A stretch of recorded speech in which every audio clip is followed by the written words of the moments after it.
자, 나를 본받는 자 되라. 오늘 말씀의 제목입니다. 오늘 말씀의 첫 번째 교훈은 아비로서 책망입니다. 아비로서의 책망.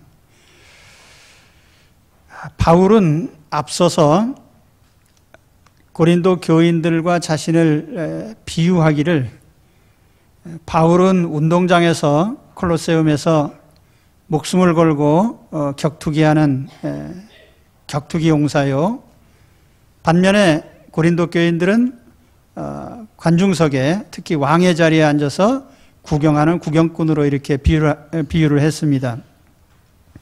어떻게 보면 굉장한 야유에 가까운 이런 책망인데, 이런 정도의 책망을 듣는다면 상당히 불쾌하고 또 기분 나쁠 겁니다. 그래서 오늘 바울은 그 본심을 얘기를 합니다. 내가 너희를 부끄럽게 하려고 이것을 쓰는 것은 아니다. 오직 너희를 내 사랑하는 자녀같이 구원하려 하는 것이라. 자녀로 생각하고 책망한 것이다. 그렇게 설명을 합니다. 그리고 바울은 이어서 자신이 고린도 교인들에게 단순한 후견인이 아니고 아비라 이렇게 말씀을 합니다. 15절에 보면은 그리스도 안에서 일만 스승이 있으되, 일만 스승이 있으되 아비는 많지 아니하니 그리스도 예수 안에서 복음으로서 내가 너희를 낳았습니다. 여기 일만 스승이 있다는 말과 아비는 많지 않다는 말이 이제 대조되고 있는데, 스승이란 말과 아비란 말이 대조가 됩니다. 여기 스승이라고 번역된 말은 정확히 번역하면 아이들의 인도자, 그런 뜻입니다. 이 파이다고고스라는 헬라어인데요, 파이스라고 하는 아이들이란 말과 이 아고라는 인도자라는 말이 합쳐진 거예요. 그러니까 아이들을 인도하는 자, 어떻게 보면 아이들의 양육자입니다.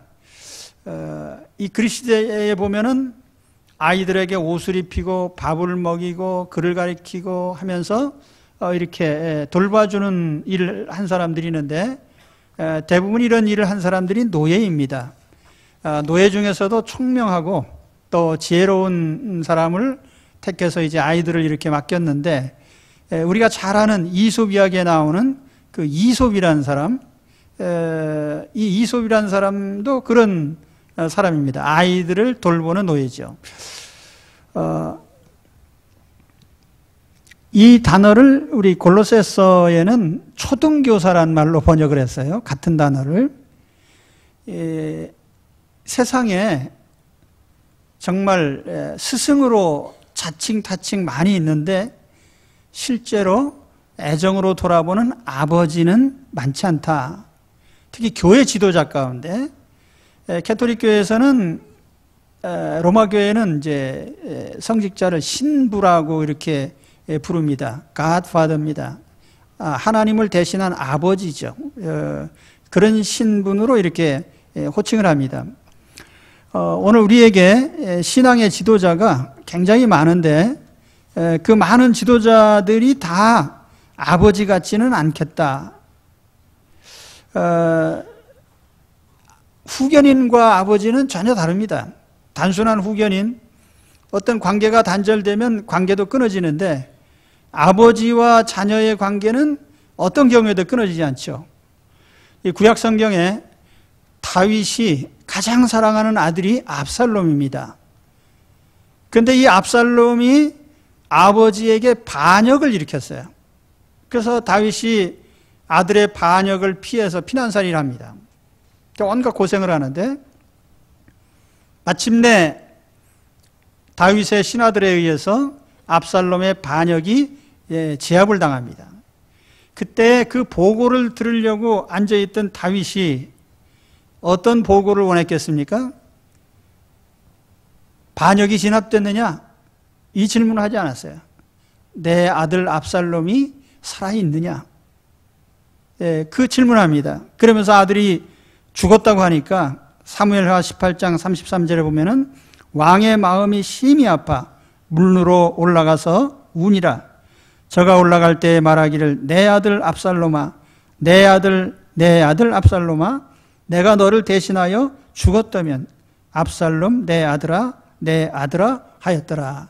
내 아들이란 말, 참 아주 다윗은 애절하게 부르고 있죠. 비록 반역을 일으켜서 아버지에게 대든 사람이지만 그러나 아버지는 그 아들을 여전히 깊이 사랑하고 있습니다. 그것이 아버지입니다. 바울은 바로 이러한 아버지로서 그 사랑을 책망으로 표현하는 거예요.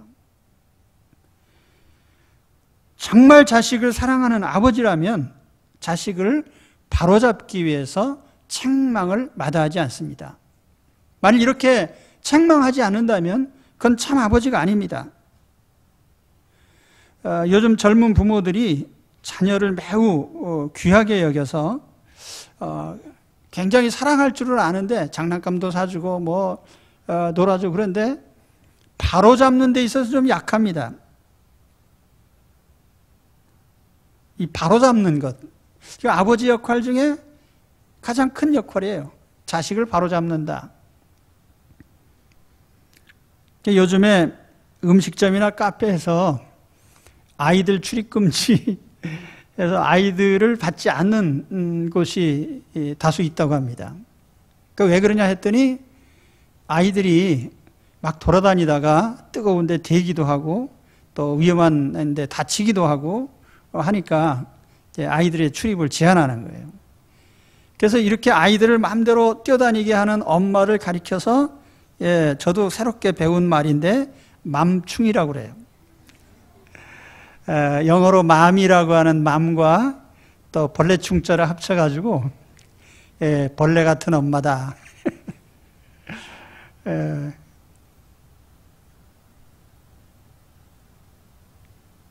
3살 버릇이 80살까지 간다 우리 속담이 있는데 참 우리 조상들이 지혜로워요. 아이들을 기르면서 3살 적에 모든 버릇이 형성된다는 걸 알았거든요. 그러니까 3살 버릇이 80살까지 간다. 그래서 저는 누가 가르쳐 준 적은 없지만 하나님 말씀에 보니까 아이들을 훈계하라고 했기 때문에 근데 제가 아이들 셋을 기르면서 항상 아주 철저하게 순종하는 법을 가르쳤는데 언제 가르치냐면 세돌 전에 세돌이 지나면 굴복시키기가 좀 힘들어요. 그러니까 세돌 전에 아이를 굴복을 시켜야 되는데 저희는 아이들을 기를 때에 저희 어머니도 계시고 할머니도 계셨기 때문에 우리 아이들한테는 할머니, 증조할머니가 있는 거예요. 그러니까 아버지가 딱 혼내려고 하면은 잘못했다 소리를 죽어도 안 해요. 그래서 3살 전에 해야 됩니다. 3살 전에. 할머니도 나가시고 증조할머니도 나가시고 엄마도 나가라. 그리고 방문을 딱 걸어 잠그고 걸어 잠그는 순간에 잘못했다 그래요. 근데 아이들은 아주 상황 판단이 빠릅니다. 그러니까 다 알아요. 내가 이 판에 우리 엄마 아빠를 굴복시키든지 내가 굴복 당하든지 둘 중에 하나다 이거예요. 그런데 그때 딱 나는 너희들에게 절대로 굴복 안 한다 하는 메시지를 정확하게 세돌 전에 가르쳐주면요. 그 다음에는 하나도 힘든 일이 없어요. 떼쓰는 일도 없고 명령에 불복하는 일도 없고 아주 순종적입니다. 뭘 얘기를 하면은 30초 이내에 딱딱 다 하죠. 그래서 제가 이게 경주김가거든요. 킹덤 오브 경주김이라고 그랬어요. 우리 집 왕국이다. 아버지가 킹이에요. 아이들이 잘 복종을 해요. 근데 초등학교 한 4, 5학년 지나면요. 회초리를 들면 안 됩니다. 그때는 안 들어요. 그럼 그때는 어떻게 하냐면 설득을 해야 돼요.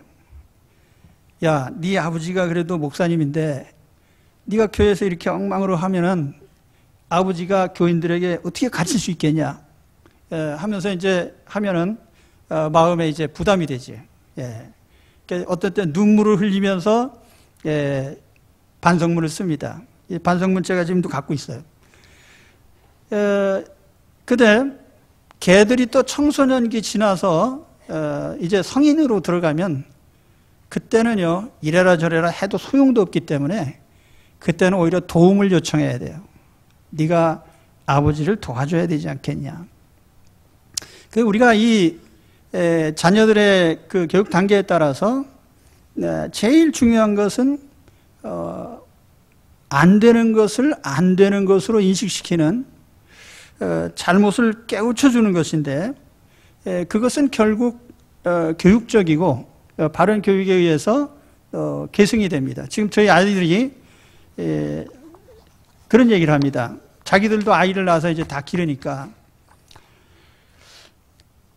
자기들은 떼쓴 기억이 없는데 왜 그랬냐 그랬더니 떼써봐야 소용도 없는 걸 엄마 아빠가 들어줘야 말이지, 들어주지도 않는 걸 뭐 괜히 헛수고하느냐.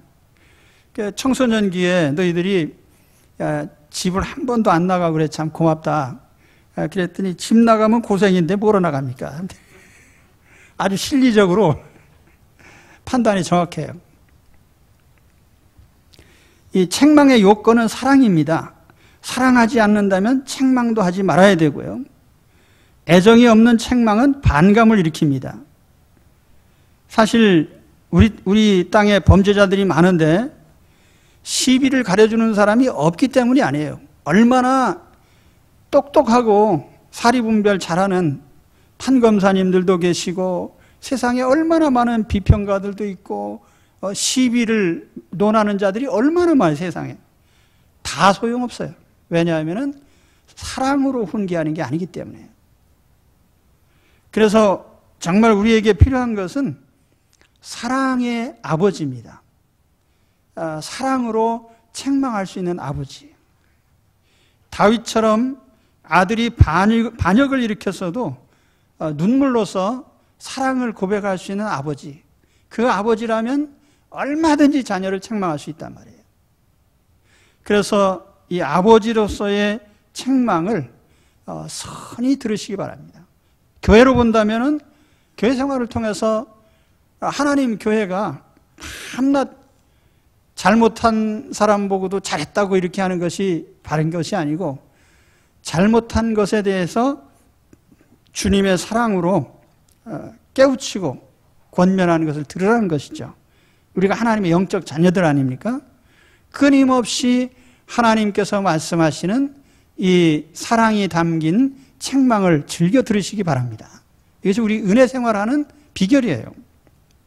자, 오늘 말씀 두 번째 교훈은 나를 본받는 자 되라. 16절에 그렇게 말씀합니다. 자, 이 말씀도 참 말은 짧지요. 나 본받아라. 근데 우리 가운데 누가 자신 있게 자식들에게 나 본받아라 이렇게 말할 수 있는 분들이 있습니까? 아마 그런 분들도 많지만 너는 아버지처럼 살지 마라, 뭐 이렇게 말하고 싶은 사람이 또 많을 겁니다. 근데 사실은 바울은 나를 본받으라 그랬어요. 나를. 상당히 자신만만한 얘기인데, 그러나 이 문맥상 보면은 바울이 이 말을 한 것은 자기 스스로가 잘났기 때문에 한 말이 아니에요. 17절 말씀을 다시 보시면은 그리스도 예수 안에서 나의 행사, 곧 내가 각처 각교에서 가르치는 것이라고 이렇게 표현하는데, 여기 나의 행사라는 말이 나와요. 이 헬라어로 표현하면 타스 호두스 무라는 말인데요. 그 영어로 번역하면 my way of life입니다. 내 삶의 방식, 내가 걸어가는 내 삶의 길, 그것이 어디에 있냐면 엔 크리스토스, 그리스도 안에 있단 말이에요. 예수 안에, 다시 말하면 바울이 예수님에게 본받은 그 길입니다. 그러니까 바울이 걸어간 길이 독자 노선이 아니고 주님으로 말미암아 배운 길이에요. 그리스도 안에 있는 예수님이 걸어가신 그 길입니다. 그래서 고린도전서 11장 1절에 정확히 표현하기를 내가 그리스도를 본받는 자 된 것 같이 너희는 나를 본받는 자가 되라 이렇게 말씀했어요. 그래서 정확한 것은 바울은 예수님을 본받았고 우리는 바울을 본받으면 된다. 오늘 우리가 먼저 믿는 자로서 나중 믿는 사람들의 우리는 본입니다. 주님을 본받아 사십시오. 이게 우리 평생의 과업이에요. 우리가 예수 믿으라 하면은 첫 번째로 떠올리는 것은 예수 천당입니다. 아, 예수님 믿고 하나님 자녀 되고 천국 시민 되고, 그걸 떠올리죠. 그런데 그 다음 단계는 뭐냐면은 예수님을 믿었으면 예수님을 닮아가야 됩니다. 이게 신앙생활인 거예요. 예수님을 영접하셨습니까? 오늘 이 자리에 계신 가운데 영접하지 않은 분은 거의 없을 겁니다. 다 영접하고 예수님과 함께 삽니다. 그런데 두 번째 단계들을 이행을 쉽게 하지 않고 있는 거죠. 예수님을 닮는 과정. 이게 우리 신앙생활이에요. 예수님을 닮아가십시오. 예, 본래 우리 교회가 아멘 소리가 크지 않습니다. 예. 그래서 이제 외부에서 오셔서 설교를 하시면은 아멘을 안 하고 있으니까 깜짝 놀래가지고, 예, 아주, 예, 그러시는데, 예, 아멘을 크게 하시면 돼요. 예, 하나님 말씀 아멘. 그런데, 예, 아멘 하다가 먹은 게 체했다든지, 예, 아멘 하다가 뭐 실족한 사람은 거의 없어요. 예, 아멘은 잘 하실수록 좋습니다. 예, 제가 강요는 안 하지만, 마음으로는 우리 교인들이 다 아멘 하세요. 그렇지만, 큰 소리로 아멘 하시기 바랍니다. 예. 다시 말하면, 예수님을 본받으십시오. 자, 우리가 예수님의 삶의 방식을 따라가야 되는데, 자, 그러면 오늘날 우리가 하나님의 교회, 또 예수 믿는 사람들, 세상 사람들이 말하는 기독교인, 만일 우리가 욕을 먹는다면 그건 무엇 때문이냐? 천당 가는 것 때문에 욕 먹진 않아요. 예수님을 닮지 않은 것 때문에 다 욕을 먹는 거죠. 니들이 욕을 하든지 말든지 나는 천당 간다. 이렇게 믿는 건 뻔뻔한 신자죠. 우리가 예수님을 영접했으면 다음 단계는 예수님 닮는 거예요. 신학교에 가보면은 목회자가 되려고 하는 사람이 많습니다. 저마다 목표가 거창해요. 나는 한국에서 제일 큰 교회를 만들겠다. 무슨 뭐 나는 전도 왕이 되겠다. 다 좋죠. 그런데 그 목표 가운데 나는 예수님을 닮아야지라고 말하는 사람은 거의 없단 말이에요.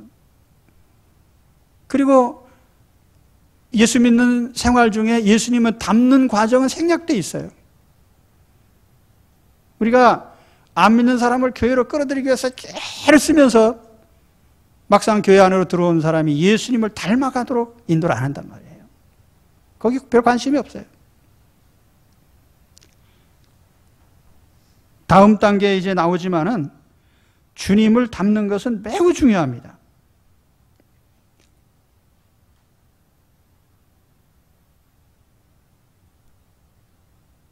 그렇기 때문에 우리는 이제 예수 그리스도 안에서 예수님을 모방하는 여기에 좀 주력하시면 좋겠습니다. 자, 16절에 나를 본받는 자 되라고 하는 이 본받는 자라고 하는 이 표현이요. 영문 성경에 보면 여러 가지로 번역을 했어요. NIV라고 하는 성경에 보니까 to imitate, imitate란 말은 모방한다는 거죠. 흉내낸단 말이에요. 또 어떤 영문 성경에는 팔로워가 되라. 요즘 뭐 SNS 팔로워가 많으면은 광고주가 달라붙는데요. 예, 나를 추종하는 자가 많으면. 근데 여기는 너는 나를 추종해라. 다시 말하면 예수님을 추종해라. 팔로워가 되라. 뭐 인터넷에 팔로워가 되지 마시고 예수님의 팔로워가 되란 말이에요. 그리고 제루살렘 바이블이라는 영문 성경에는 to copy me. 카피. 복사판. 너는 나의 복사판이 되라. 다시 말하면 내가 예수님의 복사판이 된 것처럼 너도 예수님의 복사판이 되란 말이에요. 예수님께서는 자신이 지키지 않은 것을 제자들에게 강요하신 적이 없습니다. 아주 명백하게 주님은 자기 삶의 원리를 제자들에게 알려주셨어요. 제가 이 원리라고 하는 것, 이건 수단이라고 하는 것과는 조금 차원이 다른 말인데요. 원리라고 하는 건 뭐냐면 삶의 기본적인 틀입니다. 그래서 저는 이것을 기차의 레일에 비유를 해요. 레일. 서울에서 부산까지 고속철 있잖아요. 그런데 차량이 레일 위에 얹혀져 있으면은 뭐 아주 시속 200km로 빨리 갈 수 있습니다. 레일에서 이탈하면은 그 순간에 방황하고 갈 수가 없단 말이죠. 제가 한번 천안서 서울까지 명절날 이제 갔다 오는데 고속도로가 꽉 막혔어요. 그래서 잘난 척하고 또 국도로 빠졌죠. 하루 종일 걸렸어요. 그런데 만일 우리가 하나님이 깔아놓으신 레일 위로 우리 인생길을 얹어놓고 간다면은 매우 순탄하게 아주 빠르게 상쾌하게 갈 것입니다. 그런데 하나님이 깔아놓으신 레일에서 이탈했을 때는 우리 삶은 복잡해지고 힘들어지고 어려워질 겁니다. 다시 말하면 주님이 우리에게 주신 삶의 원리가 있단 말이에요. 어떤 분들은 그런 오해도 합니다. 아, 예수님 닮으라고 하니까 베드로 사도처럼 직업도 다 버리고 목사가 돼야 되나? 아니면 또 부자 청년처럼 내 재산을 다 팔아서 가난한 사람들을 나눠주고 나를 따르라. 아이고, 이거 예수 믿다가 재산 다 뺏기겠네. 그런 걱정 안 하셔도 돼요. 주님께서 삭개오가 재산의 반을 팔아서 구제한다고 했을 때 아무 말씀도 안 했어요. 반을 팔든지 3분의 1을 팔든지 그건 주님이 상관하실 일 아니에요. 중요한 것은 그 사람의 삶의 원리가 주님의 원리 위에 얹혀 있느냐는 거죠. 자, 예를 들면 이런 것들입니다. 주님은 육체 중심이 아니라 영혼 중심의 삶을 사셨어요.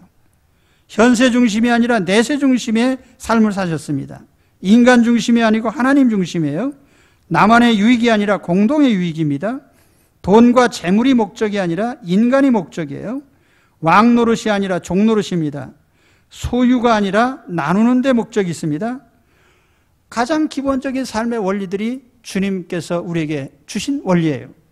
그래서 사도행전 20장 18절 이하에 보면 사도 바울이 에베소 장로들을 초청해서 1장 훈시를 하는 그 장면에 보면은 그는 큰 틀에서 사도의 사명을 감당하기 위해서 목숨을 아끼지 않았다라는 말과 또 한 가지는 사생활의 원리로서 남에게 신세지지 않기 위해서 스스로 노동을 하면서 천막 깁는 일을 하면서 일을 했다. 이 바울의 사생활의 원리에 보면은 여기 몇 가지 원리가 나오는데 노동의 원리,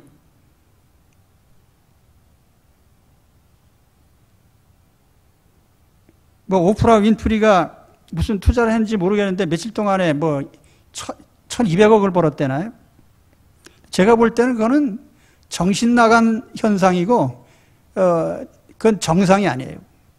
만일 여기 계신 여러분들이 하루에 1,200억을 버는 걸 꿈꾼다면은 그거는 다 정신 나간 것이고 거의 미친 것이다. 예, 아닙니까? 그렇죠. 그게 제정신이에요. 금융자본주의의 가장 큰 폐단 중에 하나가 바로 그겁니다. 노동의 가치가 존중되지 못한다는 거예요. 그런 소리 들으면 누가 땀 흘려 일하려고 하겠어요? 근데 제가 볼 때 대한민국에서도 노동의 가치를 깨닫는 삶을 산다면 그 사람은 결코 굶주리지 않을 거예요. 예? 바울은 스스로 노동을 하면서 은금 재산을 탐하지 않았다고 합니다.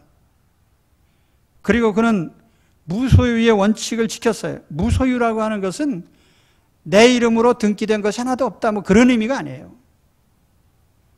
내 재산이 억만금이 되든지 내 것이 아니라고 인정을 하는 거죠. 하나님 것임을 아는 것입니다. 그렇죠? 그리스도인도 얼마든지 기업가가 될 수 있고 재산을 많이 벌 수 있죠. 그러나 내 것이 아니라는 것을 인식하는 것이 중요한 거예요. 그래서 우리는 이 예수 그리스도의 삶의 원리를 따를 때 진정한 마음의 만족과 기쁨이 있는 거죠. 그래서 바울이 이 사도행전 20장 35절에 자기 생애를 결론 짓기를 이렇게 결론을 지었어요. 받는 것보다 주는 것이 복이다. 그렇게 얘기했어요. 예. 그러면 그것이 예수님의 길이면 우리도 그 길을 가야 되겠죠. 그렇죠? 예. 오늘 우리가 예수 그리스도를 믿으면서 기쁨이 없고 보람이 없고 불안하고 고난이 따른다면 이유가 간단해요. 우리가 천당 가는 자격증만 있고 예수님을 닮지 않으려고 하기 때문에 그런 것입니다.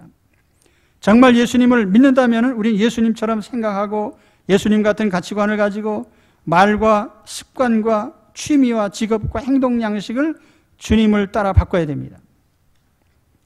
취미생활도 그래요. 우리가 그리스도인으로서 어떤 취미생활도 다 할 수 있습니다. 그러나 그것이 필요 이상으로 투자될 때에는 하나님께서 제동을 거시죠. 저도 목회자지만 저도 운동도 좋아하고 다 좋아합니다. 그러나 내가 취미생활을 할 때 내가 필요 이상으로 하게 되면 하나님 반드시 제동을 거시거든요. 이 선은 넘지 마라.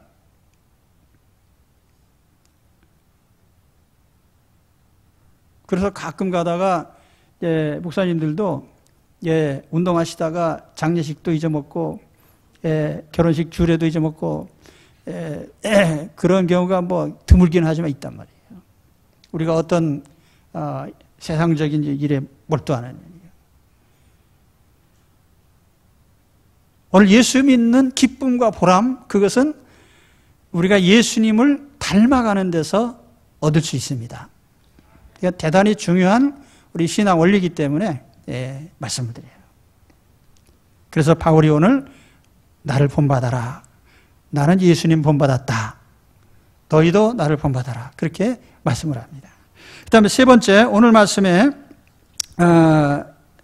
마지막 교훈은 우리에게 어떤 결단과 경고를 하십니다. 결단을 해라. 결단. 그래서 오늘 18절에 다시 보시면은 어떤 이들은 내가 너희에게 나아가지 아니할 것 같이 스스로 교만하여졌으나, 이 말이 뭐냐면은 바울이 에베소에서 고린도전서 편지를 써서 아마 몇 차례 편지를 쓴 것 같은데 그 중에 디모데에게 그 편지를 가지고 고린도를 찾아가게 했습니다. 그러니까 고린도 교인들이 사도 바울이 여기 안 오나 보다. 사람이 대면에서 얘기하는 거하고 편지로만 얘기하는 거하고 좀 다르잖아요. 바울은 여기 안 온다. 우리 마음대로 하자. 그 마음이 교만해졌단 말이에요. 그래서 여기 내가 너희에게 나아가지 아니할 것 같이 스스로 너희가 교만해졌다. 스스로 교만해졌다는 말을 이제 그 영문에 번역한 거 보면은 다양한 번역인데 재밌어요. 어떤 성경에는 become arrogant, 스스로 높아졌단 말이에요. 자만해졌다. 또 self-important, 자칭 중요한 인사가 되었도다. 그러니까 남이 중요 인사라고 한 게 아니라 교회로 말한다면 자칭 중직자라는 거죠. 자칭 중직자. 그리고 또 어떤 영문 성경에 보면 이 펍업이라는 말을 썼습니다. 부풀어 올랐다는 얘기예요.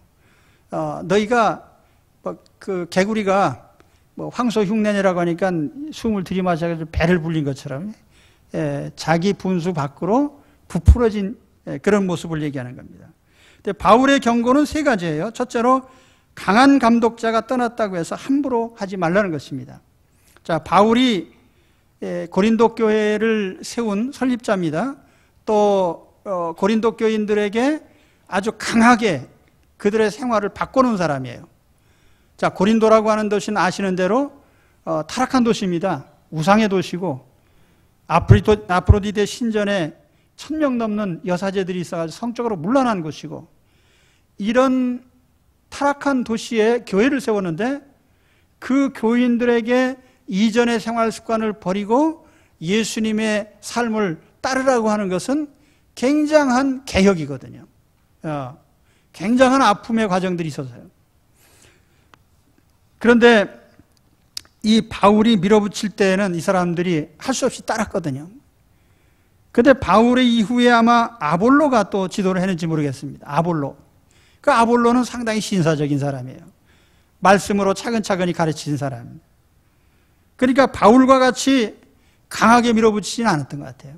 그러면 자, 강한 지도자 아래서는 우리가 따르고 또 미온적인 지도자 아래서는 따르지 않고 그러면 되겠느냐 말이에요.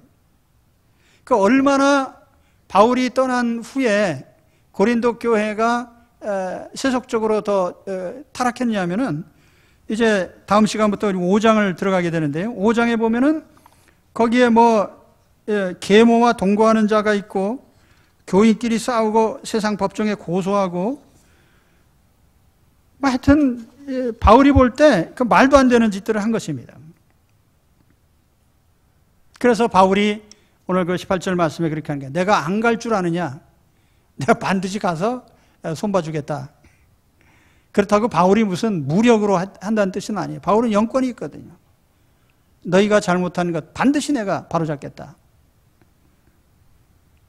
오늘 우리도요, 강성의 지도자 아래서 억지로 하다가 느슨해지면은 원위치 않은 이런 우리 뒤로 가는 개혁은 하지 마시기 바랍니다. 한번 예수님을 믿었으면 예수님을 닮아가는 그 삶의 과정에서 거꾸로 가는 일은 없어야 돼요. 제가 이 말씀을 보면서 나는 바울인가 아볼로인가 생각해 보니까 누굽니까?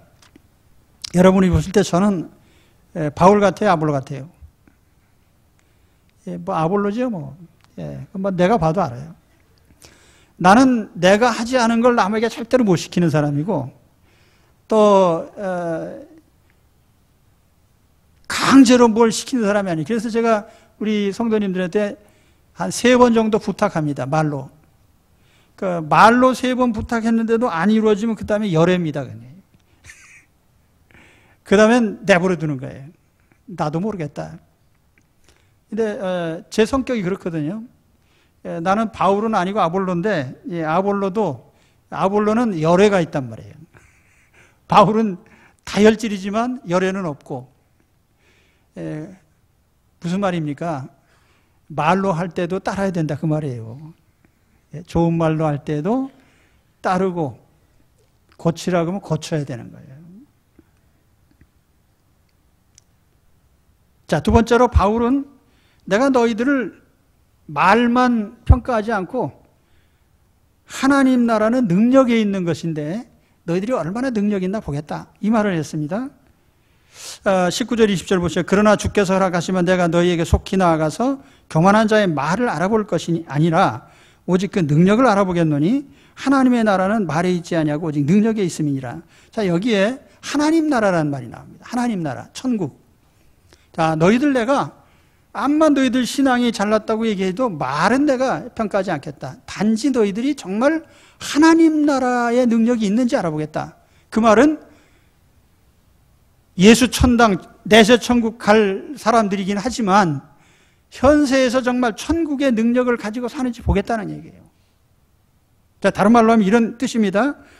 지금 그들 속에 심령 천국이 이루어지고 있는지, 교회 천국이 이루어지고 있는지, 가정 천국이 이루어지고 있는지, 그들의 심령이 얼마나 평화를 누리고 있는지, 천국 시민다운 가치관과 인생관을 가지고 사는지, 정말 하나님 자녀를 가지고 있는지, 그런 언행을 하고 있는지, 그들이 천국 시민으로서 하나님 나라의 생활을 이 땅에서 하고 있는지를 알아보겠다는 말이에요.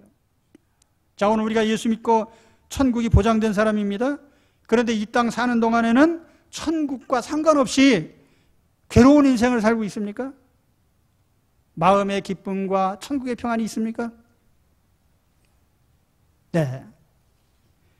하나님 나라가 너희 삶 속에 정말 이루어졌느냐 그 말이에요. 말로 이루어진 게 아니라 실제로 천국 시민의 삶을 삶에서 살고 있느냐 그 말이죠. 이게 중요해요. 저는 예수 그리스도를 믿었을 때 물론 우리는 하나님 자녀가 됩니다. 내세 천국이 보장된 사람이죠.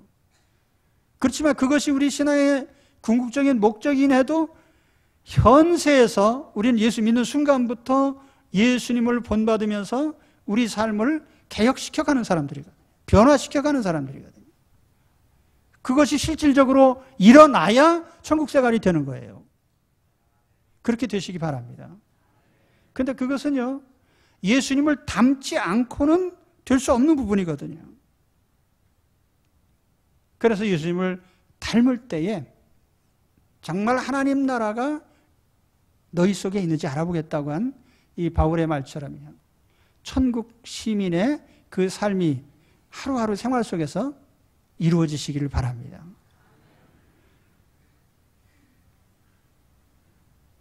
그리고 마지막으로 결단입니다. 21절에 가서 보면은 너희가 무엇을 원하느냐 내가 매를 가지고 너에게 나아가랴, 사랑과 온유한 마음으로 나아가랴. 둘 중에 하나 택하라는 거죠. 매냐 사랑이냐. 다른 말로 하면은 내가 너희에게 권한 그 말을 받아들여서 너희 삶을 고치겠느냐. 만일 안 고친다면 나는 매를 들고 갈 수밖에 없다. 바울이 무슨 매가 있어요? 바울의 매는 하나님의 매예요.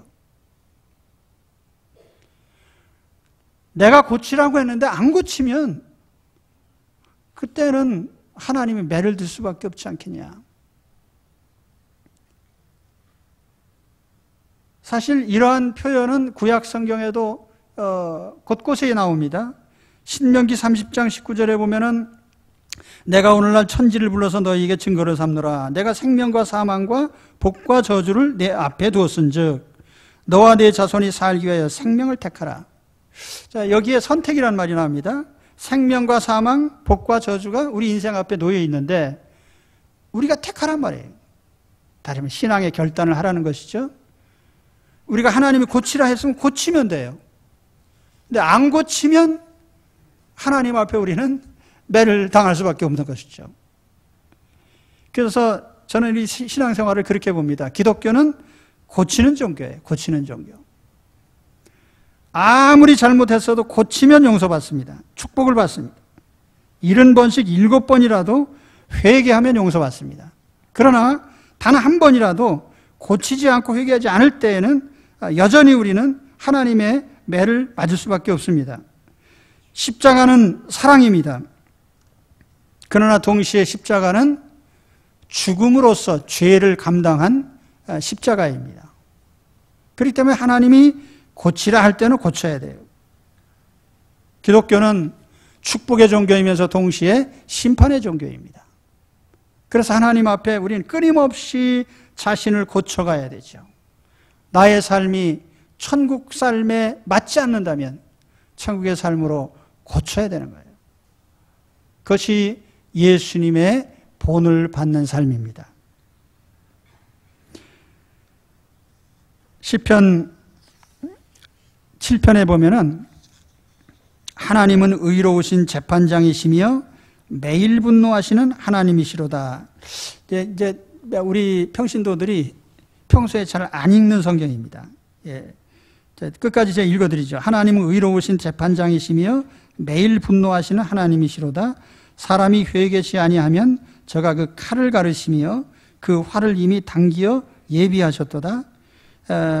죽일 기계를 또한 예비하시며 그 만든 살은 불화살이로다.